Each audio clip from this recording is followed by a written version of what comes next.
अस्सलाम वालेकुम मतीउल्लाह जान MJ TV। आज सुप्रीम कोर्ट ऑफ पाकिस्तान में दो बड़ी सियासी शख्सियात के दरमियान एक कानूनी जंग जो 2017 में शुरू हुई थी पहुंच गई है, और ये है शहबाज शरीफ जो मौजूदा वज़ीर आज़म हैं और इमरान खान जो इस वक्त एक कैदी हैं, अडयाला जेल में हैं, साबिक़ वज़ीर आज़म हैं।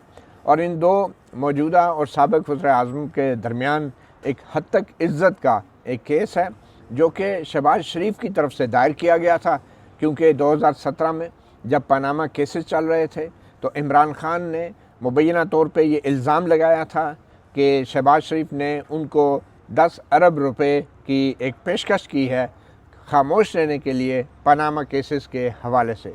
इमरान खान के उस इल्ज़ाम को मीडिया में कुछ अखबारात ने रिपोर्ट किया था, जिसकी बुनियाद पे ये दावा दायर किया शहबाज शरीफ ने, और 2017 से लेके आज तक वो दावा तो चल रहा है, मगर एक मरहले पे आके ट्रायल कोर्ट ने इमरान खान का हक़ दिफा ख़त्म कर दिया।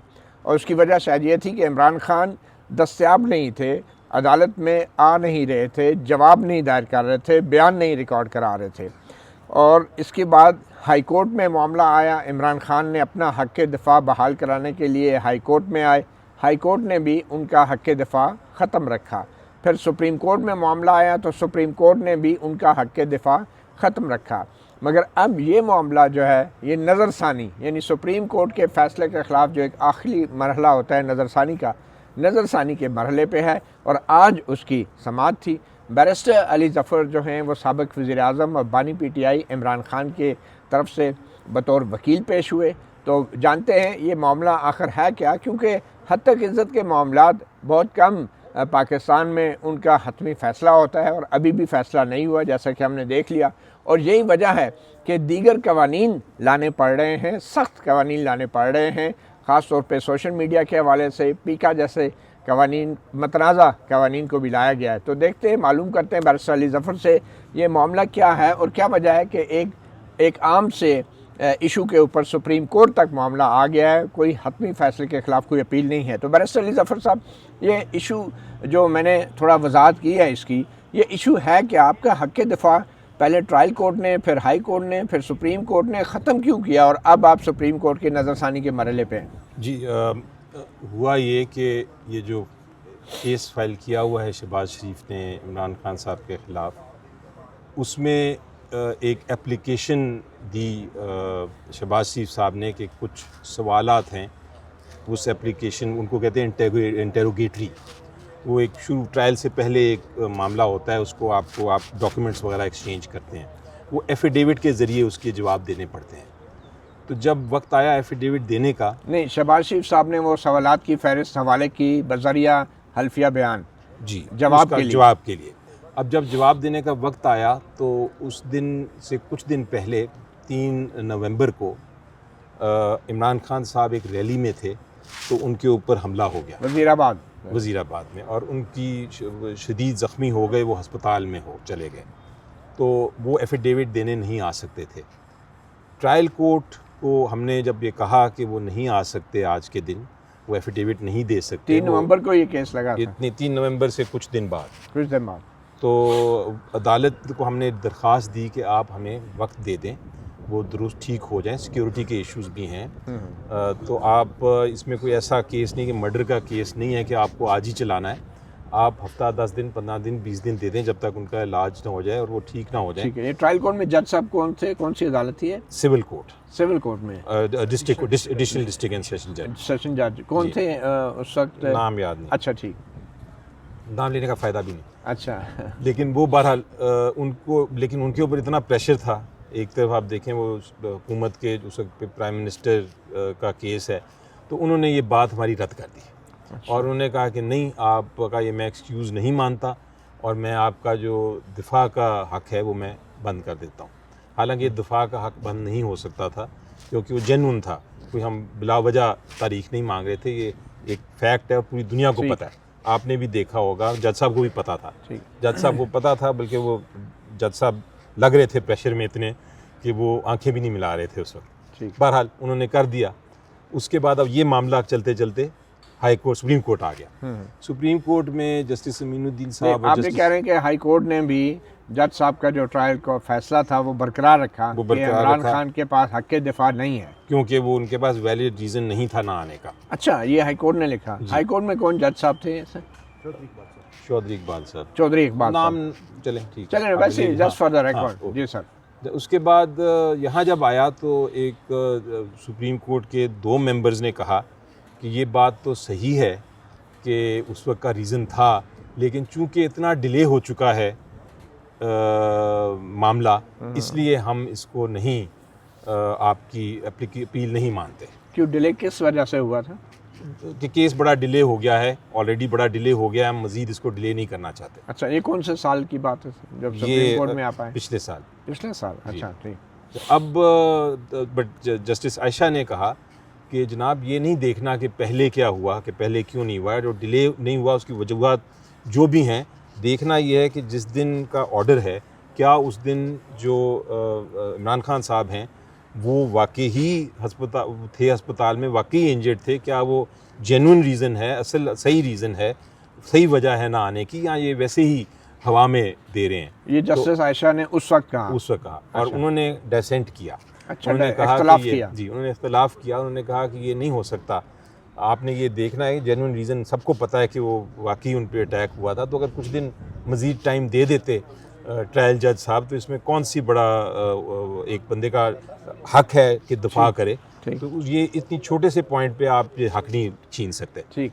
तो ये था इशू। वो आज के दिन अल्लाह का शुक्र है कि आज के दिन जब उसकी समाअत हुई तो यही सवालात जज साहिबा ने पूछे, और उन्होंने कहा कि हाँ, ये तो नज़र आता है कि वो, सबको पता है कि इंजर्ड थे, सबको पता है वो ज़ख्मी थे, सबको पता है कि वो नहीं आ सकते थे, सिक्योरिटी के भी उस वक्त इशू थे। तो ये जज को चाहिए था कि वो इस चीज़ को नज़रअंदाज ना करता और इस पर बल्कि गौर व फिक्र करके एक ऑर्डर पास करते। तो इसके बेसिस पे उन्होंने ट्रायल रोका है और उन्होंने कहा है कि शहबाज शरीफ से जवाब मांगा है इसका। ठीक। अच्छा, ये जो ट्रायल रोका गया है, इस ट्रायल को भी तो अब माशाल्लाह से 8 साल से ऊपर हो गए हैं, तो ये ट्रायल चल किस स्पीड पे रहा था कि जो अब रोक दिया गया है? तो स्पीड तो फुल चल रही थी, लेकिन आप देखेंगे उसमें एविडेंस शुरू करा दिया था उन्होंने, और वो एविडेंस चल रहा है यकतरफा। लेकिन मसला ये है कि हमारी जो दफा की राइट है वो तो कायम रहनी चाहिए ताकि हम अपना दफा कर सकें। अगर वो दफा की राइट नहीं मिलेगी तो ये तो एक मिस ट्रायल है। ये तो आर्टिकल 10A जो हमारा आइन का है, जो कहता है कि फेयर ट्रायल होना चाहिए, दुरुस्त ट्रायल होना चाहिए, फैसले इंसाफ और कानून के मुताबिक ठीक होने है। चाहिए, उसकी खिलाफ वर्जी है। अब मुझे याद पड़ता है कि इमरान खान साहब शायद वीडियो लिंक पर भी एक मरतबा इस केस में पेश हुए हैं कि नहीं? नहीं, वीडियो लिंक पे वो तो केस क्रिमिनल केस था जिसमें। अच्छा, वो डिफरेंट केस था।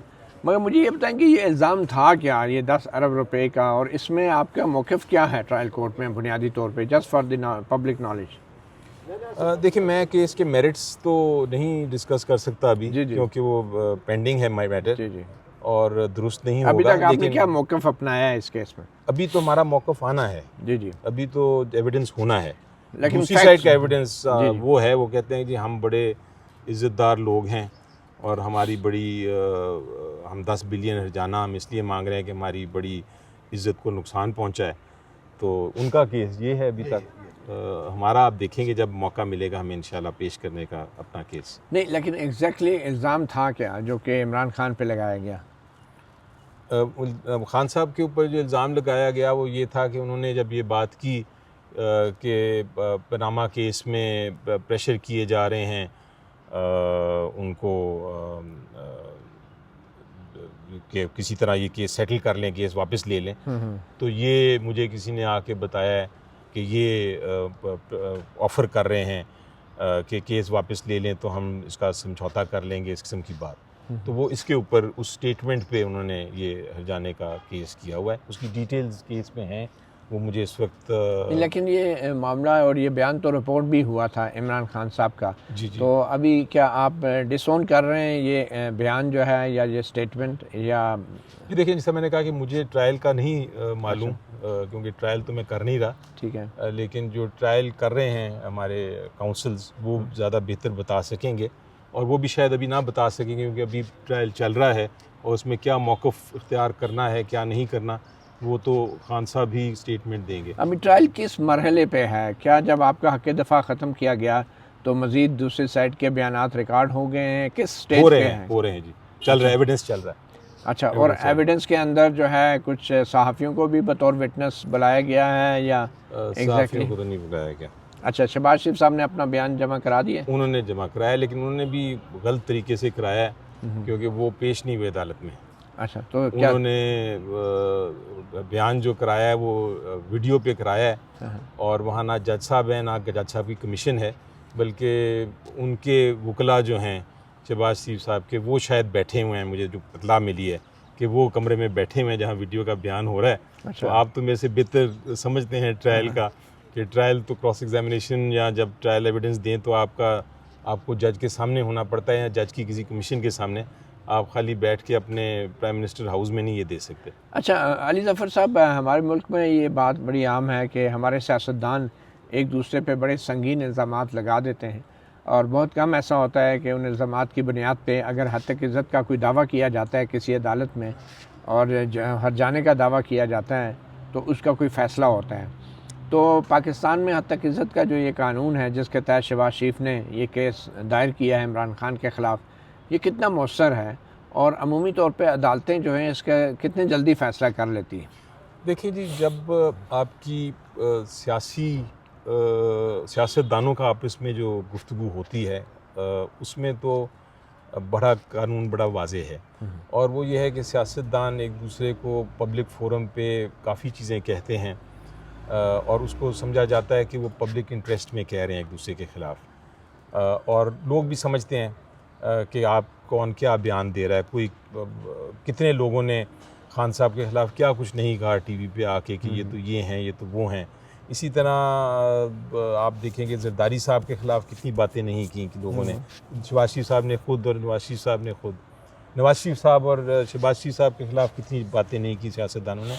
तो अब ये वाली जो बातें हैं, इसको कानून ना सिर्फ पाकिस्तान का बल्कि बाहर भी समझा जाता है कि ये पॉलिटिकल डोमेन में, ये सियासी डोमेन में ये गुफ्तगू होती है, इसके ऊपर आप दावे नहीं कर सकते एक दूसरे पे। हाँ, अगर मैं आपके ख़िलाफ़ या आप मेरे ख़िलाफ़ बात करें, मैं आपको कहूँ कि आपकी सहाफ़त जो है आप बिल्कुल अनप्रोफेशनल हैं और आप दुरुस्त नहीं, तो आप मेरे ख़िलाफ़ कर सकते हैं। या आप मुझे कहें कि आप बिल्कुल वकील से दुरुस्त नहीं हैं, तो मैं आपके ख़िलाफ़ कर सकता हूँ। मतलब आम शहरी, आम लोग या प्रोफेशनल्स जो हैं, हाँ, वो तो, लेकिन सियासतदानों को इस डोमेन से निकाला गया है। लॉ में भी ये है, ये इस पे जज फैसले हैं, बहुत सारे फैसले हैं, क्योंकि अगर वो होना शुरू हो जाए तो फिर तो आपकी यही रहे लिटिगेशन सिर्फ। अच्छा, हम सहाफ़ियों का भी ये है कि हम खबरें देते हैं, कभी खबर गलत भी हो जाती है और उस पर मुकदमात भी बनते हैं, लेकिन क्या प्रेसिडेंस क्या है? पाकिस्तान में अदालतों ने कोई ऐसे फ़ैसले दिए हैं कि जिनकी रोशनी में अब ये मामलात को इस कानून के तहत भी निपटाया जा सकता है, रादर देन के पीका जैसे कानून लाएं, गिरफ्तारियां की जाएं, जेलों में डाला जाए, ज़मानतें हों?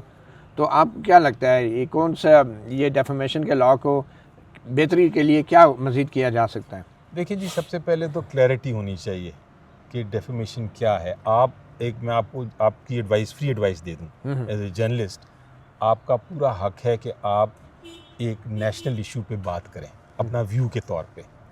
उसमें अगर आप किसी की बात करते हैं और कोई ऐसी बात है जो किसी को नापसंद आती है, तो उसकी क्लैरिफिकेशन कर सकता है, लेकिन आपके ऊपर दावा नहीं कर सकता। लेकिन अगर आप किसी के साथ पर्सनल हो जाएं और साबित हो जाए कि आप जो हैं वो एक्चुअली आप नेशनल इंटरेस्ट की बात नहीं कर रहे, आप तो किसी एजेंडे पे हैं, तो फिर आपके ख़िलाफ़ हो सकता है। ये क्लैरिटी आनी चाहिए, और जब ये क्लैरिटी आएगी कानून में भी और हमारे लोगों में भी, तो फिर ही आपकी ये केसेस फैसले हो सकेंगे। वरना हम हर चीज़ को कभी समझते हैं कि ये डेफेमेशन का इशू है, कभी समझते हैं नहीं है, अदालतें भी नहीं समझती। जहाँ तक पीका का आपने जिक्र किया, ये देखें, ये एक और एजेंडा है, ये आपको मेरे से बेहतर पता है। ये एजेंडा सिर्फ डेफेमेशन का नहीं है, ये एजेंडा कुछ और है। ये एजेंडा आपको कंट्रोल करने के लिए, और ये एजेंडा आज़ाद राय को कंट्रोल करने के लिए है। और मैं जब इंफॉर्मेशन जो थी हमारी कमेटी सेनेट की, उसका चेयरपर्सन थे, तो उस वक्त भी मैंने ये रेज़ किया, तो मैंने बुलाया उनको और मैंने कहा आप दिखाएं कि जब का पीका बना है कितने केसेस फाइल हुए हैं। तो देखा कि कुछ मेरे ख्याल में 100 से ज़्यादा केस डिफरेंट जगहों पे SHOs ने फ़ाइल किए हुए। तो मैंने पूछा बुला के जो थी हुकूमत, मैंने कहा आप देखें कि ये पीका का कानून तो ये था कि आप एक स्पेसिफिक इशू पे SHO के पास जाके तो आप FIR नहीं करा सकते, कोई साथ आप हर को पकड़ेंगे, तो ये कैसे हो रहा है।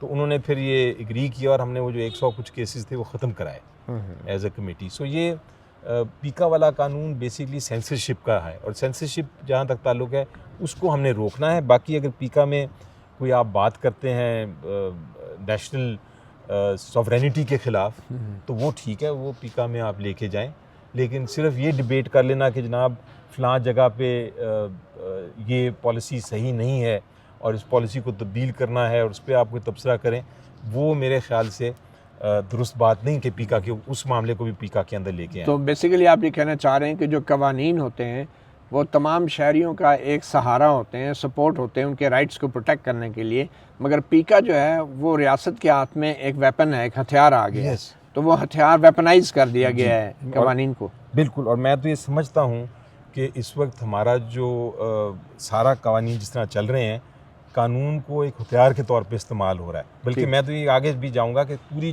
प्रोसीडिंग्स जो हैं वो भी एक सज़ा है। ठीक, ये सज़ा की तरह चलाई जाती है प्रोसीडिंग्स, आपको बेल के बगैर, process is punishment. Yes, process. और हमने सोराब बरकत का भी केस देख लिया, जिस तरीके से उनको अभी तक जेल में रखा गया, ज़मानतें होने के बावजूद, फिर मनसूख भी की गई एक ज़माना। पर आखिर में अली ज़फ़र साहब, चूँकि इस हत्या इज़्ज़त वाले केस के दौरान आपने जिक्र कर दिया इमरान खान पर वज़ीराबाद में होने वाले हमले का, तो थोड़ा सा कुछ अपडेट देना चाहेंगे उस हमले के केस का? क्या हुआ, कोई पकड़ा गया, किसी को सज़ा हुई, कोई FIR हुई, क्या मामला हुआ उस केस का? कोई FIR कटी नहीं थी? जहाँ तक मुझे इत्तला है कि FIR भी नहीं कट सकी और कोई कार्रवाई भी नहीं हुई। वो केस एक तरह ऐसा है जैसे हुआ ही नहीं। वो एक शख्स जो पकड़ा गया था शायद लड़का, उसका भी कोई परसू नहीं किया गया है, सच के क्या हुआ है? परसू का मुझे इल्म नहीं है कि परसू किया या कोशिश की गई, लेकिन हुआ कुछ नहीं। अच्छा सर, आखिर में एक और, सोहेल आफरीदी साहब ने अभी इमरान रिहाई force, Imran Khan freedom force कहेंगे या रिहाई फोर्स बनाने का ऐलान किया है, तो आप सोहेल आफरीदी साहब के इस इक़दाम को कैसे देखते हैं? जी, महल सही है, अच्छा एक फ़ैसला है, और उसका अब मैंडेट क्या है, TORs क्या है, ये मुझे मालूम नहीं, और ये महल उनको डिस्क्लोज़ किया भी नहीं और शायद अभी तक बनाया भी नहीं। लेकिन अभी आइडिया एक फ्लोट किया है, एक आइडिया दिया है, और ये इस आइडिया पे काम होना चाहिए ताकि एक एक्सपर्ट्स की टीम बैठे और बैठ के वो सिर्फ एक चीज़ पे फोकस करे कि खान साहब को किस तरह बाहर निकालना। बेसिक मसला तो यूथ को मोबिलाइज़ करना है, और ख़ास तौर पे खैबर पख्तूनख्वा में।